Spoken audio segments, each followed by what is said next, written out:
That Pokemon can actually battle like that? I guess Professor Oak did more during his countless visits of Ash's mom after all. You know, besides the obvious. Pokemon Ranger, I choose you!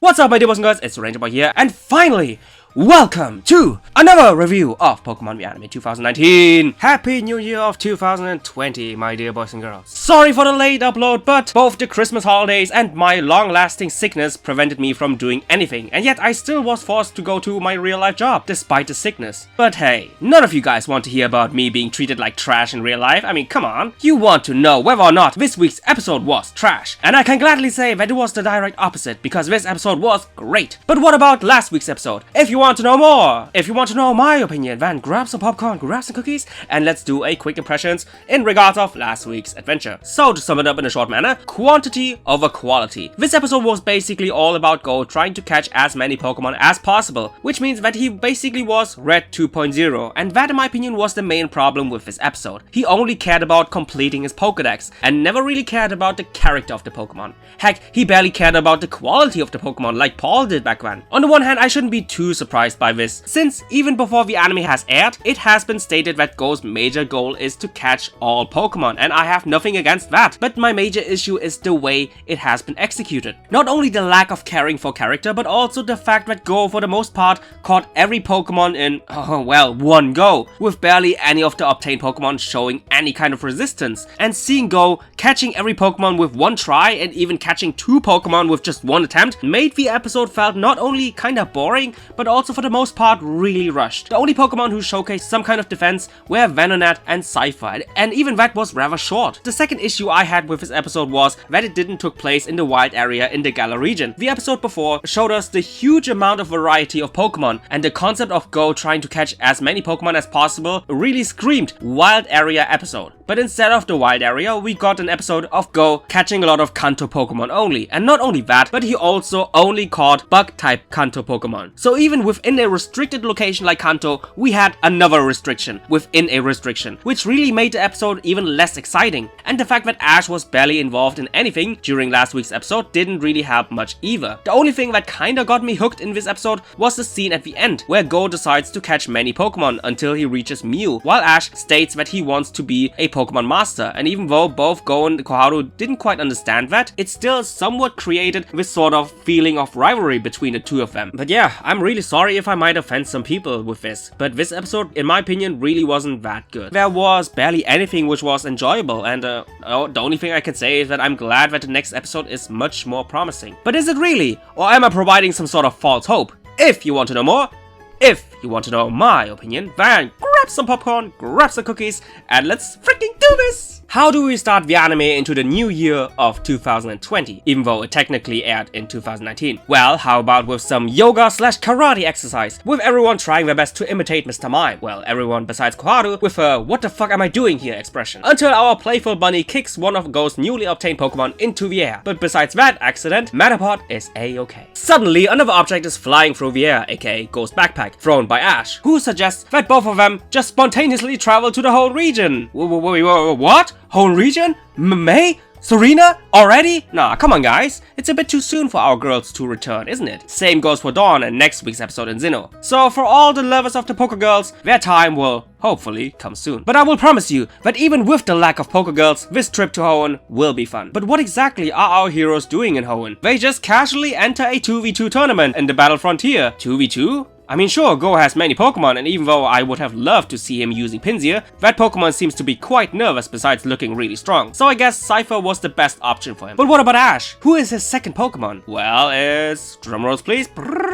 Mr. Mime! That was a pleasant surprise. And Go, along with many other people, is doubting of Mr. Mime's battling skills. Are you doubting me, mortal? Perfectly describes Mr. Mime's expression, and soon he will prove that. But even though Dahlia's longtime helper is psyched for battling, our trap boy doesn't really share that same excitement, and instead of worrying about battling, he cares more about catching his next Pokemon. Meanwhile, Ash has a pretty intense stare down with a character who looks straight out of JoJo, and Ash is prepared for some good old ora ora ora ora ora showdown, until it turns out out that the new guy called Hoji just wanted for Ash to step aside so that he can properly recycle his bottle. A very responsible and also a very goofy guy. So obviously he will take part in the tournament as well, with his Hariyama and a secret weapon Pokemon. Sadly, not that secret anymore, thanks to Gous, who tried to catch Hoji's Mightyena after he successfully caught Taylor. Although he wasn't able to catch Mightyena, Gous still is hyped about his first ever Hoenn Pokemon, and he can't wait to catch more. But unfortunately, there's no time for that since he appears to be in the first bracket with Hoji as his very first ever opponent. Let's see how that goes. As soon as Hoji sends out his Mightyena, Gous feels some sort of danger and quickly tries to solve his battle with his analytical skills, with both using type advantage, while also starting the battle with Sword Dance. And then Mightyena uses Fire Fang and one-shots Gous Cypher. Oh, Trap Boy, it doesn't look good for you. But hey, he still has Score Bunny, and it does no double kick, so still, type advantage! Snarl, followed up by a devastating crunch attack, and Gous has been kicked out in quick fashion. Ouch. So his very first Pokemon battle was quite a humiliating defeat, and even though Ash cheers him up, Gous states that catching Pokemon is more fun than battling, and therefore focuses more on catching Pokemon while seemingly giving up on battling. But since his friend Ash is still in the tournament, Gous later on decides to watch both Ash and Hoji facing each other in the finals. I wonder what kind of thoughts are running through his mind while witnessing his first ever display of Ash's skills. Let me tell you guys that the first feeling was that of shock, with Ash sending out Mr. Mime, but quickly followed up by the feeling of surprise with how skillful Ash's Pokemon is by not only dodging every attack of Hariyama, but by also landing a Focus Punch, restricting his movements with Zero Barriers, until delivering the final blow with Psychic. First of all, Mr. Mime, what the fuck? And secondly, Ash, you really should catch more Psychic-type Pokemon. You are quite gifted. Wow, Mr. Mime was awesome, and I can't wait to see him. And he immediately gave up his upcoming match with Mightyena. Why? Because of exhaustion? Because of his opponent being a Dark-type? Because of comedy? I don't know!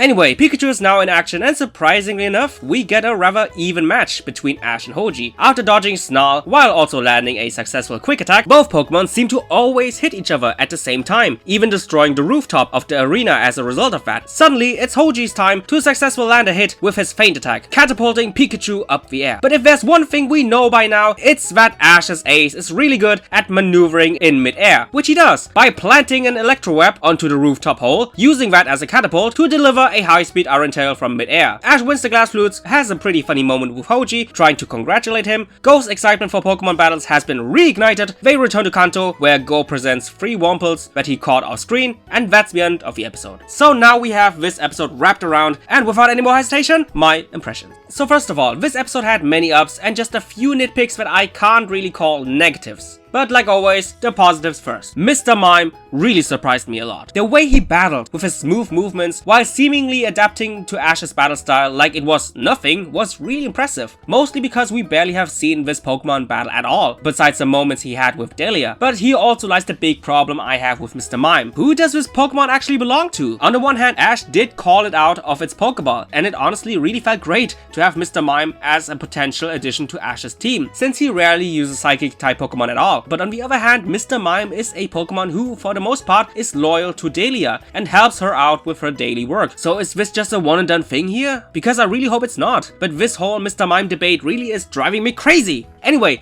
what about the rest of the episode? First, let's talk about Gous and his very first Pokemon battle. And to be honest, it was everything that I have expected in the first place. For people who are kinda disappointed about Gous' first display of battling, let's look at the conditions we have here. He is a total newbie who never has battled in his life. He only caught his very first Pokemon after giving up on his stubborn dream of Mew as his first Pokemon. He then goes on a Kanto catching spree, catching many Pokemon, but has neither created some sort of trust between them, nor even has he attempted to train them. Then he has been thrown into the cold water of Pokemon battles by Ash, totally unprepared, and as some sort of panic reaction, he relied too much on his analytical skills and rightfully gets his butt kicked. Even though I want to feel bad for the guy, I really couldn't, because he was so obviously not prepared for battling. But even though the lesson that Gous has learned was a pretty tough one, the way the anime has reignited his hope for battling with the Ash vs Hoji battle was really well done, especially with both trainers really being on equal terms when it comes to the skills. Last but not least, I really liked the showcase of characters, with the likes of Gous Pokemon and Hoji. I was glad that after last week's episode, they at least showcased that Gous' newly obtained Pokemon have some kind of character, like Metapod, Pinsir, against Cypher. I highly doubt that they will do that for every Pokemon that Go will catch in the future, because, you know, that would be a little bit too much, but at the same time, I hope that they will continue to give those Pokemon something which makes us care about them. I also really like Hoji as a character, with him looking really intimidating on the outside, but in reality, he is a rather goofy guy. But as soon as the battle starts, he and his Pokemon switch from goofy to badass mode. Now let's end with some nitpicks of mine. First of all, Ash kinda acted, let's say politely, really strange in today's episode. You could say that what he did was pretty mean. First of all, the only reason why we make a return to Hoenn after all these years of absence is because Ash signed up himself and Go into a high level tournament. And not only that we make a return to Hoenn thanks to a soul tournament and not because of two certain Pokegirls, but once again, it's too soon. But also Ash signed up his friend aka a newbie into a high level tournament, and he did that against Go's own free will. And after Go got crushed, he has the audacity to feel bad even though all this devastation was caused by Ash himself? Am I the only one who kinda sees the problem here? In all honesty, this really has to be one of the worst things Ash has ever done to one of his friends. Secondly, let's talk about the ending of Ash vs Hoji. It was cool and all, but wasn't it a little bit too similar to Ash vs Gladion? I mean, using Electro Web as a catapult and then delivering a devastating Iron Tail to his opponent, which is exactly the finish Ash did against Gladion Sivali. Why? If you would have done this finish late on, and I mean much later on, it would be a great tribute to that battle. But since the Alola League Finals was just around not even 4 months ago, it's, in my opinion, a bit too soon to reference that. And instead of feeling like a cool way to end a battle, it feels lazy. It kind of feels like they are out of ideas. But besides that, the episode still was great, and I really enjoyed it. Anyway guys, I really hope you enjoyed this review, and just like always, I see you guys in the comments down below. Bye guys!